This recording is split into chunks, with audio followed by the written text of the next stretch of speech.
Kumusta mga bata? Ako nga pala si Teacher Berna, ang inyong guro na maghahatid sa inyo ng isang araw na puno ng panibagong kaalaman.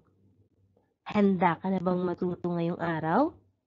Ako rin, nakahanda nang makasama kayo sa pagtuklas ng mga bagong aralin sa asignaturang matematika. Nakaupo ka na ba ng maayos? Nakahanda na ba ang iyong lapis at papel? Magaling! Tara na at magsimulang matuto.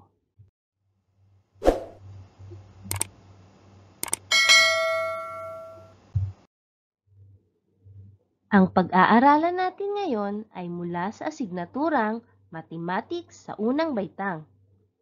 Pagpapakita, paglalarawan at paghahati-hati ng mga elemento ng isang pangkat sa dalawang grupo na may parehong dami o bilang. Quarter 3, Week 3. Sa mga nakalipas na aralin ay napag-aralan mo na ang paghahati-hati ng isang buo sa kalahati at sangkapat na bahagi na may parehong parte o bahagi.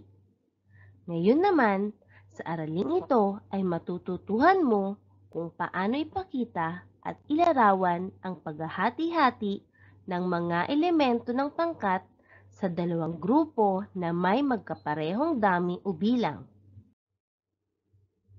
Tingnan mo ang halimbawa sa ibaba.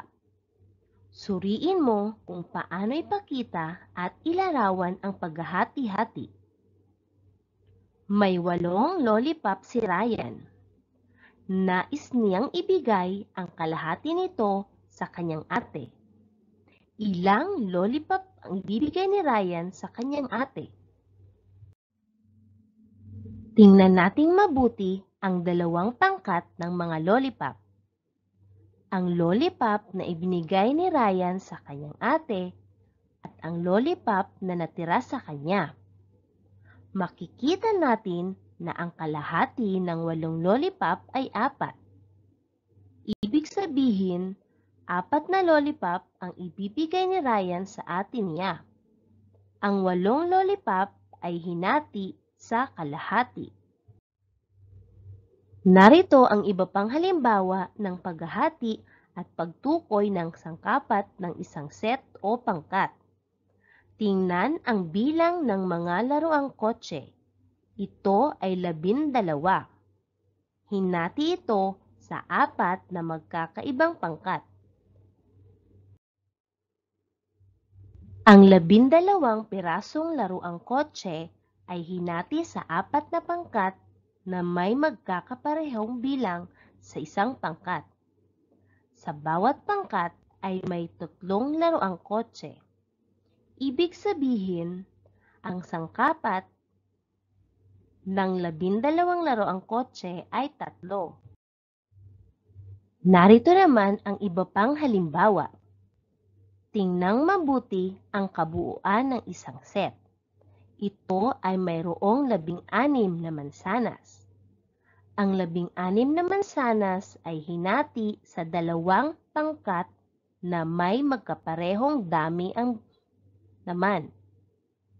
Ang bawat kalahati ay mayroong 8 mansanas. Makikita sa larawan na ang kalahating bahagi ng 16 na mansanas ay 8. Handa ka na bang sagutin ang gawain sa pagkatuto bilang isa?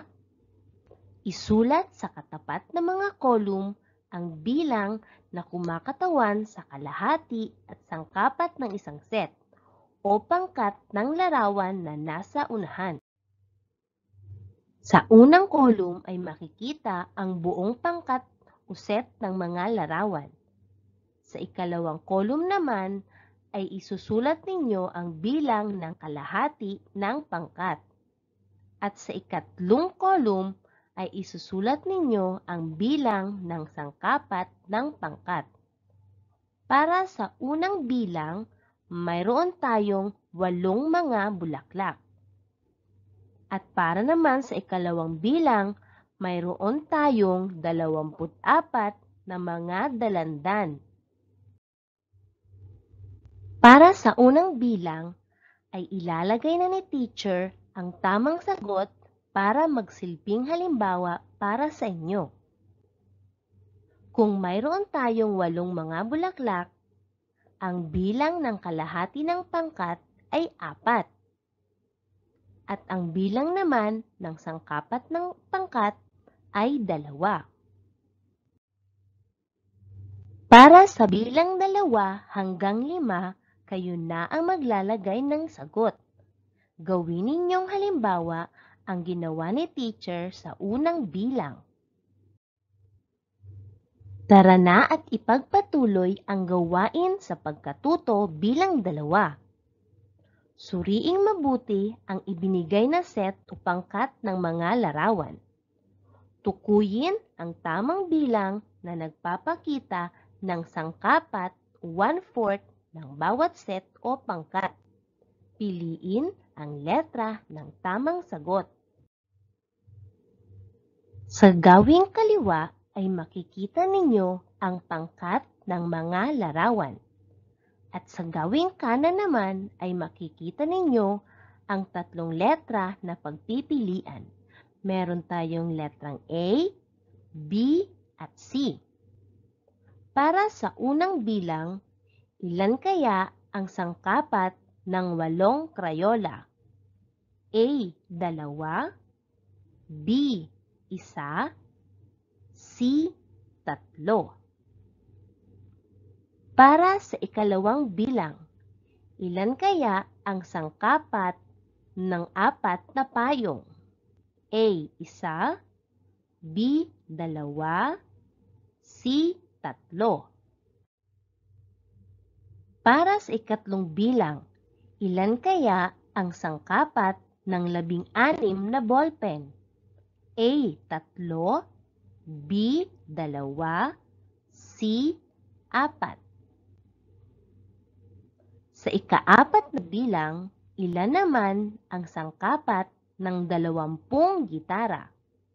A, 6, B, 5, C, 4. At sa panlimang bilang, ilan kaya ang sangkapat ng 12 laruang kotse? A, 1, B, 3, o C, 4. Magaling! Nasagutan mo lahat ng tama ang gawain sa pagkatuto bilang 2.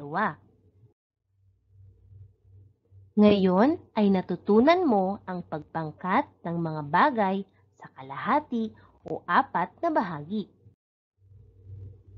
Para sa ating pangwakas na gawain, kung ikaw ay mayroong 16 na donut at ito ay iyong ibabahagi sa 4 o 2 mong kaibigan, paano mo ito hahatiin sa kanila na may magkakaparehong bilang ang bawat isa? Maraming salamat sa inyong pakikinig. Samahan niyo ulit si Teacher Berna sa mga susunod pa nating aralin. Paalam sa inyong lahat, mga bata!